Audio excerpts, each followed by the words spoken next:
Good afternoon, John. Hey, good afternoon, Graham. I'm Graham White, and welcome to the Mirror of Life. And my partner here, John O'Keefe. We're going to have a chat today about something different. I Yep. don't know exactly where we're going with this one, but still. So what is it you've got for me today? You always ask me that question. It was my turn last week. I think we're going to need to talk about... You were talking about the energy last week and... Well, electromagnetism is magnetism an and whatever. underlying Yeah, and real force. I'm again talking about that this is a vehicle for us to move forward, and also what I'm saying is that we are designed in such a way that we are educated, for whatever word, in our life as we go through. So when we're born, things happen and change us to make us who we are today. Yeah. And we've talked about my associate who lost a member at 18, etc., etc. So my next thing I'd like to talk about is, okay, you're not like the guy who lost his memory at 18. You're just a normal person in life, and you've got all this stuff that's banked up. You know, shall we say you are the person that you have become due to life experiences? Which you've actually created yourself, and this is the whole point. We actually do create what we have, but we are created with biases that come through these various things. And as we said before, it could be religion, it could be anything basically, but these are the biases that affect how we think and whatever, which actually, from my perspective, blocks you from them being in touch with your higher consciousness, or the part of you which is everlasting, for want of a better word, the part of you which is the creator of your life. Oh, I can tell you in Sanskrit, it's called asmita. Asmita. It's misidentifying the transitory Yeah. for the eternal, and the eternal being spirit or soul, whatever you want to call it, and the transitory being your personality in this world.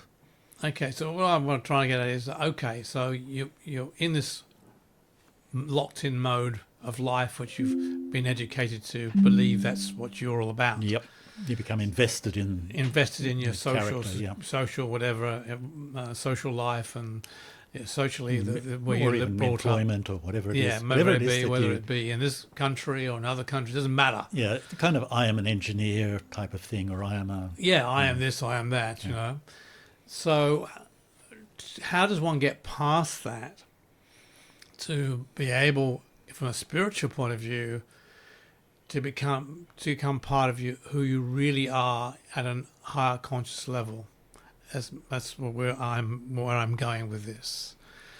So what I'm trying to say is here, first of all, you have to identify what negativity of your behavior is holding you back. But you also have to identify that you want to be something more than just this person that you are. You have to have the intent to move forward, to become, perhaps, for want of better words, a spiritual being, or a being that is in contact with their higher consciousness. Now, this is not everybody's cup of tea. I understand that. Well, how about we step over the scientific side and talk about the authentic self? Okay. Yeah, like that's just another way of saying, what would I be like if I reassessed my personality, got rid of the things that I decided that I was when I was 7 years old, and chose to make those choices from my present age, where I have more conscious control. Well, you'd be affected by your genetic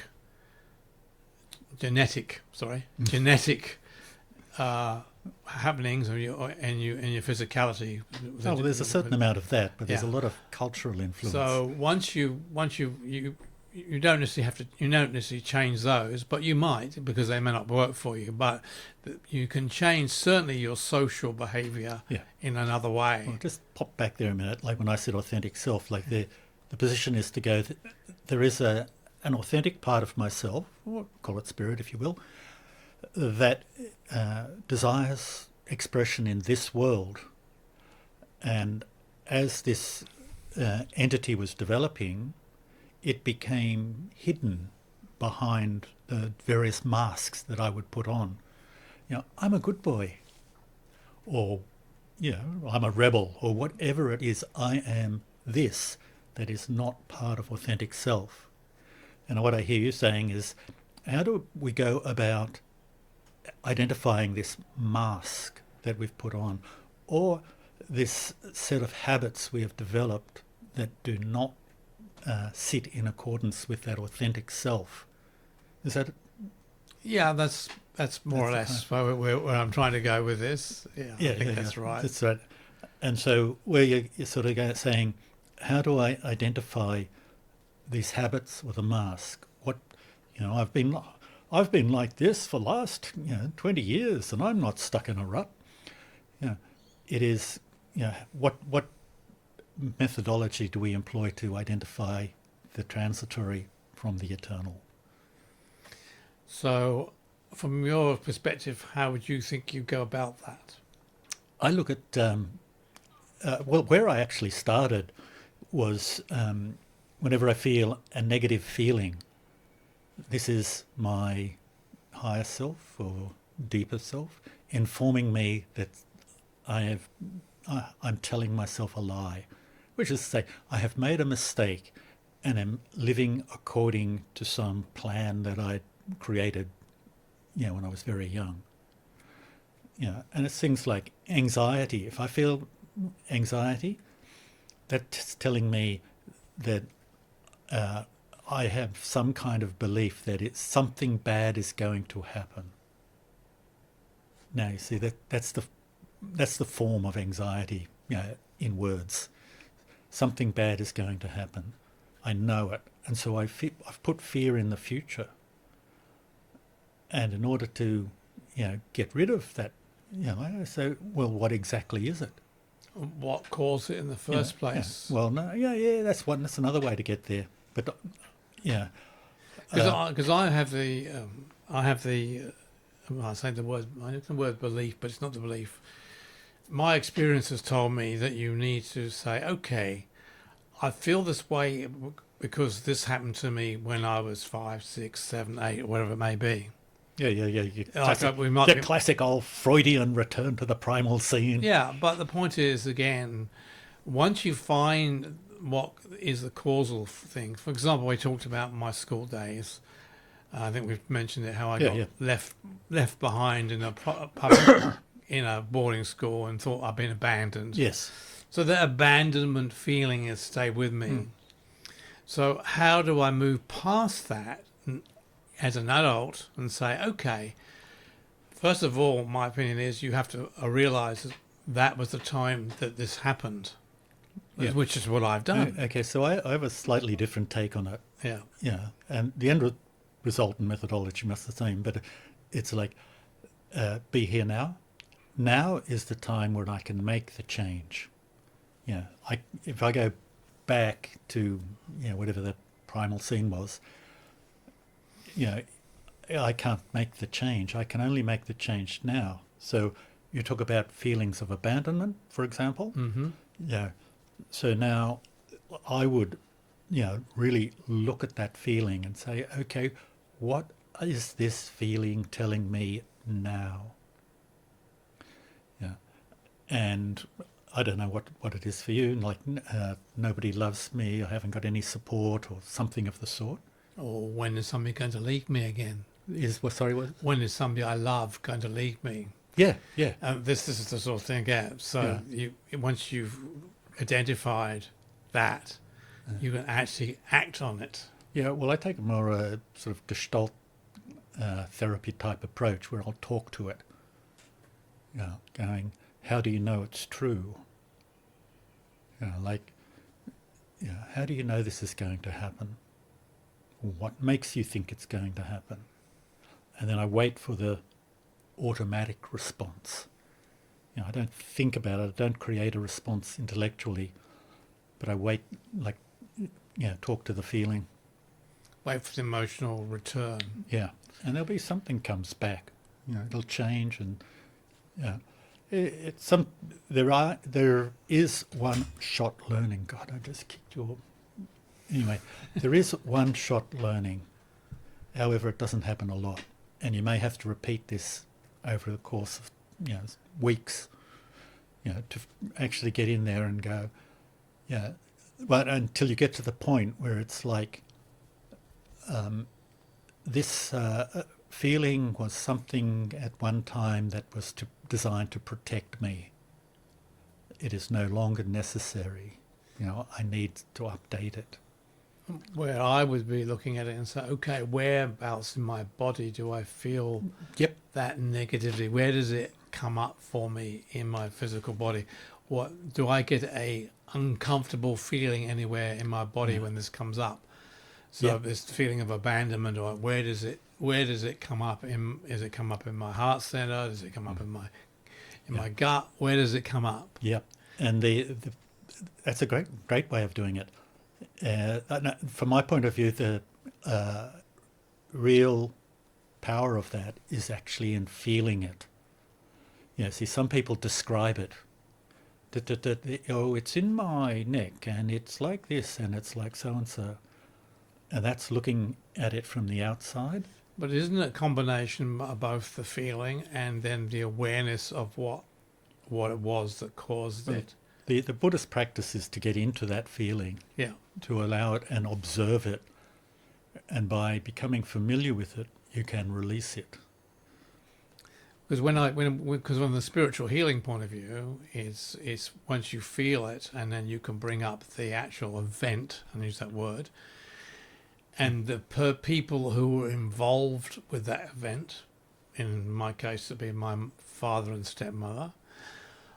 How then you can work at it at another level of consciousness by forgiving those people who, from this perspective, my perspective, caused this to happen.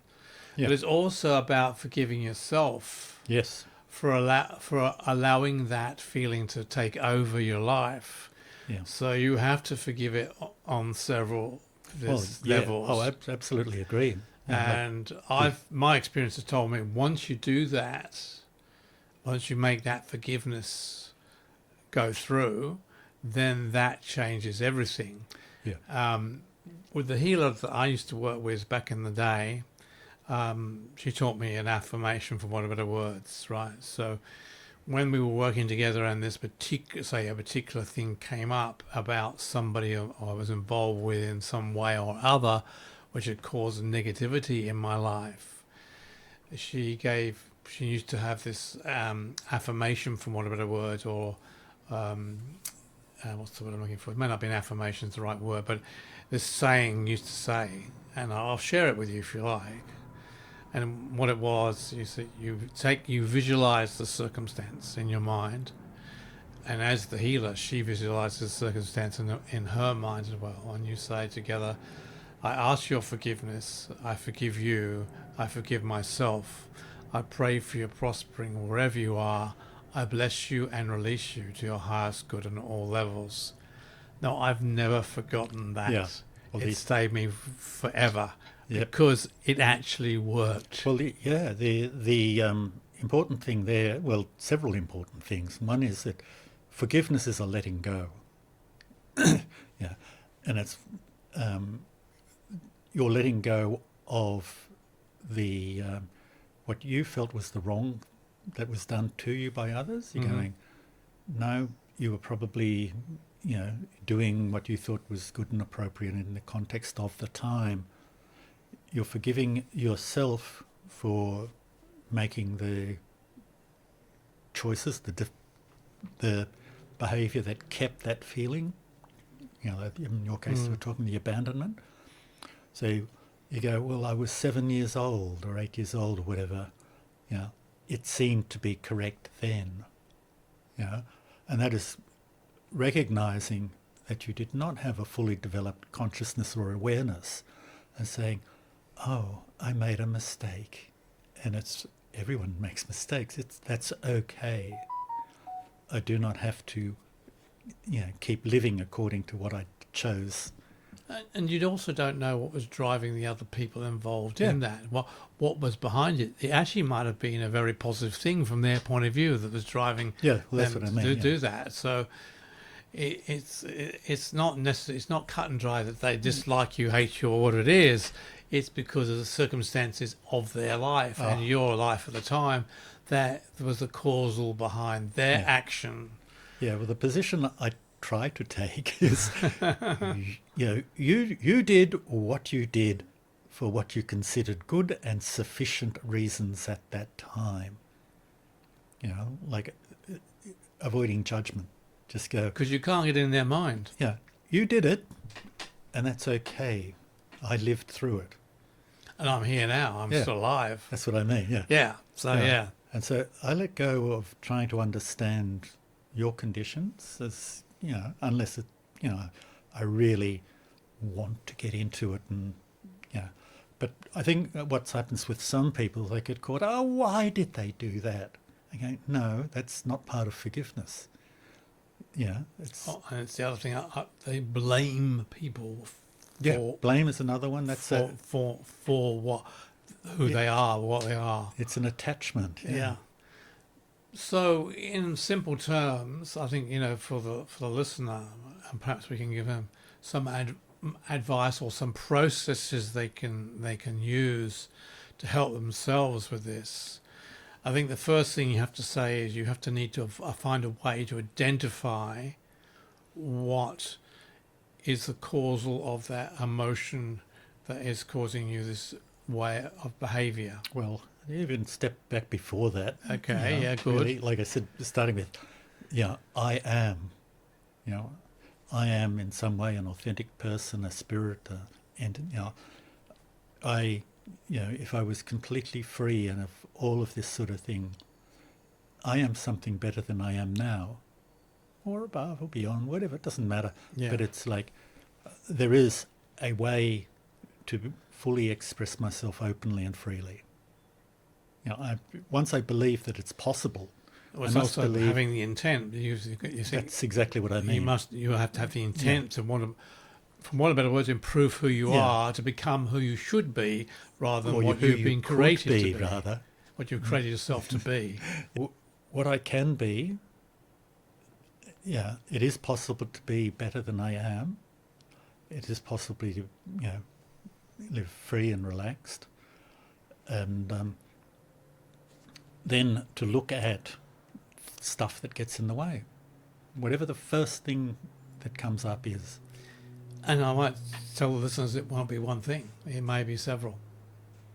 Several things. So you start on the journey with one thing, and then you move on to the next. And what you'll probably find is that one will lead to another, because a lot of these things are associated to create that person who is there now. Yeah. So, if I was talking about being left at school, there might be something else that goes from that. It might be how I was bullied at school, for example. So that mindset will move from forgiveness to move on from that into something else that happened after that or before it. Doesn't matter. That is the causal effect to make your thinking go that way, so that you created this person who is now in the life as at that point of time. Yeah. Yeah. And then once you identify the behaviour, the feeling, and understand that you do have the choice to change, but that change takes place at a deeper level. That's why you need to get the feelings involved. It's not an intellectual choice. I think that's the other word we're looking for. So it's having the intent and making the choice. Mm. The choice, choosing to want to change. So you have the intent, then choosing to face, for what about it, face your demons. And I think that's the wrong word, but face those things that cause you to become who you are, but the part of you that you're not happy with. It does not mean the part you're happy with you should change. It's only the part that you're not happy with. See, this is the thing I think that is a little bit problematic, is that sometimes when we enter this part that we're not happy with, and we push it away, try and suppress it, and that's a way of keeping it, not a way of getting rid of it. You must go, when you say face your demons, or as I was saying, examine the lies I told myself. It's to actually go, yes, this is how I'm feeling now, it does not have to be this way, but this is what is. Let me just pull you up on that. Not necessarily lies you've told yourself. Yeah, well, I mean, I'd only do that, like, same as demons. Yeah, it's not really the lies you've told yourself. It's what is you've created It's because of the circumstances Yeah. that it worked at the time, It was and that's all that Yeah. matters. In hindsight, But you carried it with you into adult life, which is the problem. yeah, in hindsight, it was an error of judgment. Yeah. Really, no, and it's something that I can change. Well, I think we should leave it there today, John. I think so. Yeah. And I hope everybody else will hope you listen to that and enjoy it. And any comments, we look forward to hearing from you. Thank you Yeah. again. Thumbs up, all that sort of thing helps the algorithm. Yeah, true. And hope to join us in the next one. Thank you for listening. Bye for now. Bye.